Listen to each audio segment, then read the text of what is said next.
ಮಾನ್ಯ ಕಲ್ಲಡ್ಕ ಪ್ರಭಾಕರ್ ಭಟ್ರು ಮೊನ್ನೆ ಯಾವುದೋ ಸಿಎಎ ಪ್ರಚಾರದ ಭಾಷಣದಲ್ಲಿ ಮಾತಾಡ್ತಾ ಒಂದು ಹೇಳಿದ್ರು,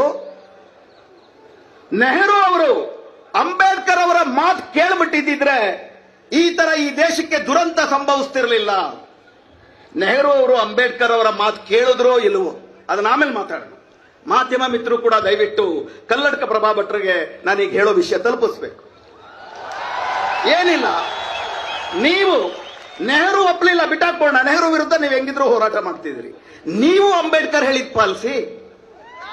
ಅಂಬೇಡ್ಕರ್ ಏನ್ ಹೇಳಿದ್ರು? ಅಂಬೇಡ್ಕರ್ ಅವರು Pakistan or partition or question of Pakistan volume 8 ಪುಟ 358 ದಯವಿಟ್ಟು ಬರ್ಕೊಳ್ಳಿ. ವಾಲ್ಯೂಮ್ 8 ಪುಟ 358ರಲ್ಲಿ ಅಂಬೇಡ್ಕರ್ ಹೇಳ್ತಾರೆ, ಈ ದೇಶದಲ್ಲಿ ಹಿಂದೂ ರಾಷ್ಟ್ರ ಅಂತ ಏನಾದ್ರೂ ಬಂದ್ಬಿಟ್ರೆ ಈ ದೇಶಕ್ಕೆ ಅದಕ್ಕಿಂತ ಮತ್ತೊಂದು ದೊಡ್ಡ ಅನಾಹುತ ಇಲ್ಲ. ಹಿಂದೂ ರಾಷ್ಟ್ರ ಅನ್ನುವುದು ಸಾರಾಂಶದಲ್ಲಿ ಮನುಸ್ಮೃತಿ ಪ್ರಣೀತವಾದಂತ ರಾಷ್ಟ್ರ. ಅದು ಸ್ವಾತಂತ್ರ್ಯ, ಭ್ರಾತೃತ್ವ ಮತ್ತು ಸಮಾನತೆಗೆ ತದ್ವಿರುದ್ಧವಾದಂತಹ ಒಂದು ಪರಿಕಲ್ಪನೆ. ಆದ್ದರಿಂದ ಈ ದೇಶ ಹಿಂದೂ ರಾಷ್ಟ್ರ ಆಗುವುದನ್ನ ಈ ದೇಶದವರೆಲ್ಲರೂ ಕೂಡ ಶತಾಯ ಗತಾಯ ತಡೆಯಲೇಬೇಕು ಅಂತ ಅಂಬೇಡ್ಕರ್ ಹೇಳಿದ್ದಾರೆ. ಕಲ್ಲಡ್ಕ ಪ್ರಭಾಕರ್ ಭಟ್ಟರೆ, ದಯವಿಟ್ಟು ಅಂಬೇಡ್ಕರ್ ಹೇಳಿದ್ದನ್ನ ನೀವು ಪಾಲಿಸಿ.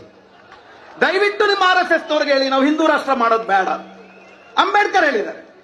ಅಂಬೇಡ್ಕರ್ ಅವರು ಸ್ವಾತಂತ್ರ್ಯ, ಸಮಾನತೆ, ಭ್ರಾತೃತ್ವ ಬೇಕು ಅಂತಂದ್ರೆ ಆಧುನಿಕವಾದಂತಹ ನಾವೆಲ್ಲರೂ ಸಮಾನರು, ಈ ದೇಶದಲ್ಲಿ ಹುಟ್ಟೋರೆಲ್ಲ ಈ ದೇಶದ ನಾಗರಿಕರು ಅನ್ನುವಂತಹ ಆಧುನಿಕ ನಾಗರಿಕತ್ವದ ಪರಿಕಲ್ಪನೆಯನ್ನ ಈ ದೇಶಕ್ಕೆ ಕೊಟ್ಟರು. ಆರ್ಟಿಕಲ್ 5 ನಮ್ಮ ಸಂವಿಧಾನದ್ದು.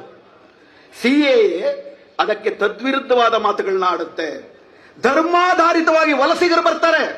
ಸಿಎಎ ಆಕ್ಟ್ ಅಲ್ಲಿ ಸ್ಪಷ್ಟವಾಗಿ ಹೇಳುತ್ತೆ, ಈ 6 ದೇಶಗಳಿಂದ ಬರುವಂತಹ ಮುಸ್ಲಿಮೇತರರನ್ನ ಅಕ್ರಮ ವಲಸಿಗರು ಅಂತ ಪರಿಗಣಿಸಬಾರದು. ಅಕ್ರಮ ವಲಸಿಗರಾಗಿ ಬರ್ತಾರೆ, ಮುಸ್ಲಿಮರು ಬರ್ತಾರೆ, ಮುಸ್ಲಿಮೇತರರು ಬರ್ತಾರೆ. ಈ ಆಕ್ಟ್ ಮುಸ್ಲಿಮೇತರರನ್ನ ಮಾತ್ರ ಅಕ್ರಮ ವಲಸಿಗರು ಅಂತ ಪರಿಗಣಿಸಬೇಡಿ ಅಂತ ಹೇಳುತ್ತೆ. ಮುಸ್ಲಿಮರನ್ನ ಅಕ್ರಮ ವಲಸಿಗರು ಅಂತ ಪರಿಗಣಿಸಿ ಹೊರಗಾಕ್ರಿ ಅಂತ ಹೇಳುತ್ತೆ.